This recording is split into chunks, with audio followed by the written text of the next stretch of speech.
Got a great lineup of guests, including singer-songwriter Gino Vannelli, Susan Rispoli, she's the owner-chef of JR's Place Italian Kitchen, author-publisher Joe Esposito, and Tim Blinkiron, who's the executive director of the Las Vegas Hilton tennis program.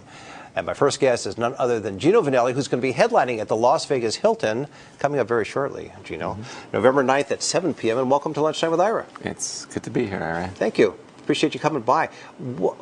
Gino Vannelli, as a name, has been, I mean, you've had several hits over the years, but I was fascinated by, just in the research of your life, not all of your life, just the good parts, but the part where you started music at a very early age. Could you tell us a little bit about that? My dad was a big band singer. He, filled the house with music since, I could remember. And for me, they tell me when I was 3 or 4, I used a tennis racket as a guitar. When I believe I saw Elvis perform, I guess it must have been 56, 57, 58, something like that. And I used it as a guitar to sort of mimic him. So music was my life, I guess, from the minute I pried my eyes. Now, you were born in Montreal. Yes. Now, was your dad a big band singer in Canada or in the United States? In the province of Quebec, and actually he himself was scheduled to go on the Ed Sullivan, had auditioned to do Ed Sullivan. And somehow, some way, his dreams got deferred, and things never came to fruition. So then you got involved, as we mentioned, at an earlier age with the guitar. You then ended up starting a group. Well, I picked up the drums. By the time I was 8 or 9, I became very enamored with Buddy Rich and Sonny Payne and Sam Woodyard and Gene Krupa. Of course, I met Gene Krupa, and that was the moment of my life, and. So I broke my mama's head, for a long time, with a set of drums, and then my dad and I actually chipped in with my brother Joe, and they bought me a brand new set of Ludwigs when I was 11 or 12, and that was the highest moment of my life. At that point. Yes, of course. And then I grew very interested in putting. Well, here's how it happened. I was coming home with a school bag on my back. And I saw a group of people gathered, young kids gather, and I heard a guitar playing, and it was an audition. They needed a drummer for a group called the Cobras. And the rite of passage was Wipeout, by the Ventures. You remember that song? And so no one could really play it, and I thought it was pretty, easy pickings. So I just volunteered, and I played it immediately, and I got the job, So that was my first group, the Cobras, when I was about 11. Then when I was 13, I formed a group with my brother Joe called the Jacksonville Five. That was about 65. Not the Jackson Five, the Jacksonville Five. The Jacksonville right. Five, So yes. you preceded the Jackson Five. Well, in a way. The Ville. Yeah. Yeah, exactly. And you went on to, you had a lot of chart hits. How would you define your music? Because I know that I've heard you referred to in a lot of different ways. In fact, one of my notes calls you basically a jazz-inflected pop as an approach. Would you consider that a valid observation? Well, in truth, it's a mess.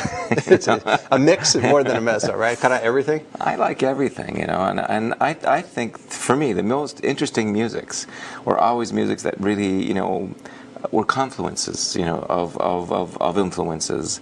I mean, even the symphonic music that I enjoyed the most, whether it be the Hungarian dances or the Basque, impressionistic stuff by Ravel and Bartok, they were, a melange, of folk music or indigenous music to sophisticated music.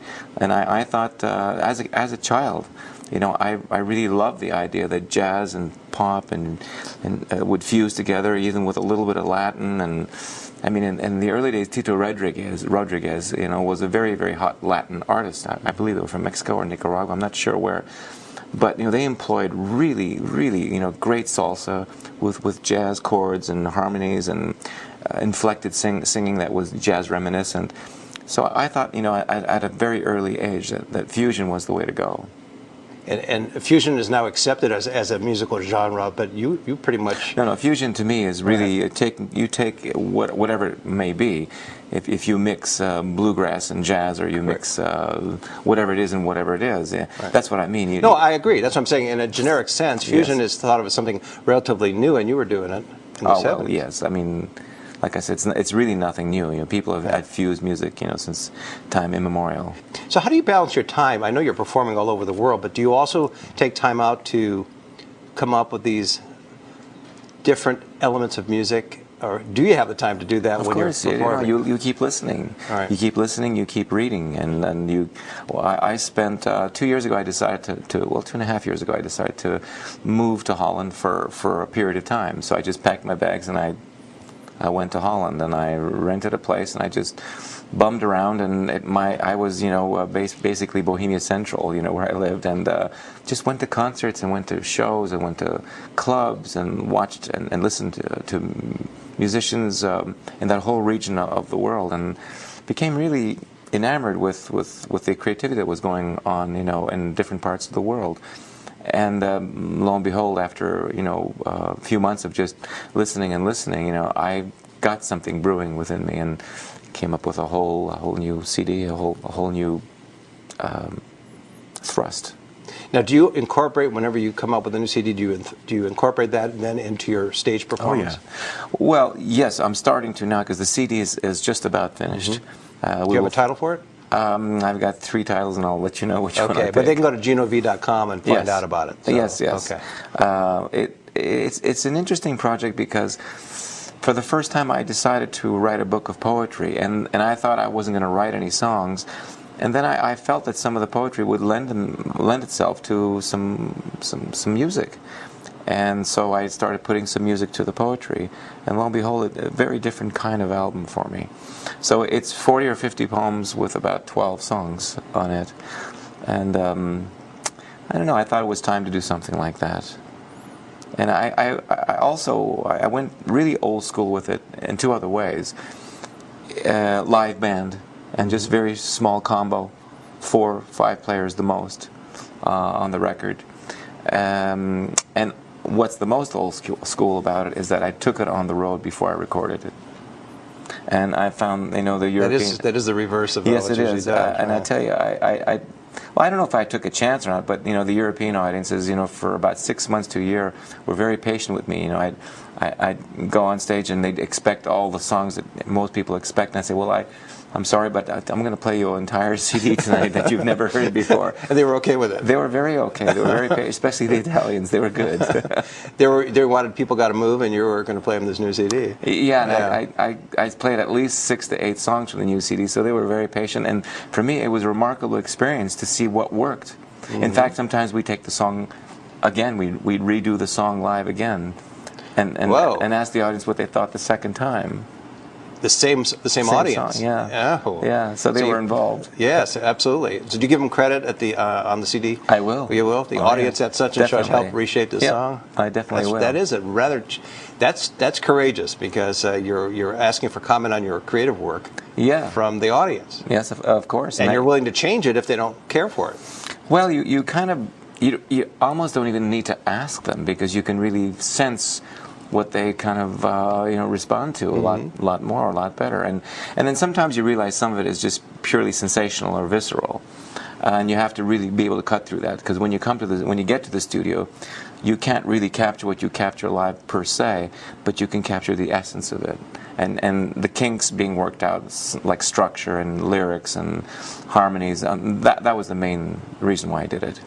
I would think that it would be great to record your experiment while you're performing in front of the live audience, and then presenting the song modified again to them. That, to me, would be an excellent concept as an album. I did do that. Yeah. Well, I mean, you play it the first time, and people buy the CD, and they hear you playing this, and then all of a sudden they hear you say, "Okay, guys, we're going to try it this way now, based on your response," and then you play it again, so they can actually see the creative response. I didn't really couch it that way. I think if I did that way, then everyone would put on their professor's cap and offer unsolicited opinions. So it was more like, I think I'll do it again, and then I did it again, and they go, oh yeah, or less, or the same, and I kind of got an understanding about the second take compared to the first. But also what really helped is I began to do master classes at the various conservatories and universities in Europe, and I took a lot of the new songs and just played them at the piano, because I give a songwriting class, to many of the universities there in Europe, and I really would be able to judge myself through in many cases, most cases, very young people's ears.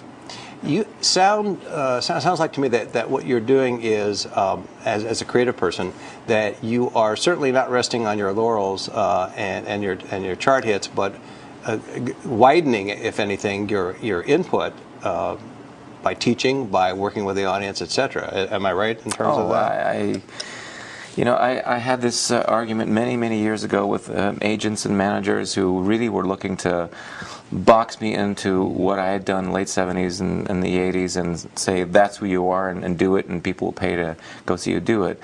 And perhaps I swung a little bit radically to one side, but I thought I'd be damned if I was going to just box myself into a place that was a graveyard before I was ready to go. And lo and behold, after all these years, the audience became a little bit more distilled with every tour, every performance, and I got to know how far I could push the envelope. And I have a good mix right now. The show is a good mix of what people know, and I think I've come to love over the past 3 decades, but also with interesting twists to them, so that it remains interesting for me to sing to and the band to play to. Don't you also, as a result, generate an entirely new audience, demographically speaking?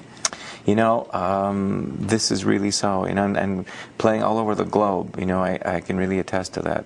There's certain places I've played that I had no idea. People knew me, in these places. Yeah, that not only geographically, but even, for example, people that listened to your hits in the 70s have kids who are now going to listen to you from a different perspective. That is always so. And as I mentioned before, the real eye-opener for me was to do these master classes, in many of the universities, because the average age is 20 years old, and to see how much they do know technically and how much they actually do know of me, and the reciprocation between us was so great that I think I learned more than they did. Which is a great way to look at it.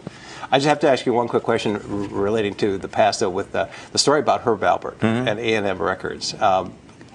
The story goes, and you can verify that it's true or not true, but that you, I don't want to say ambushed Herb Alpert, waited for Herb Alpert to appear at A&M Records, which for a lot of our audiences located on La Brea in Hollywood. It used to be old Charlie Chaplin movie studio, and then after that it was they shut the Perry Mason series there, and then it became A&M Records with Jerry Moss and Herb Alpert.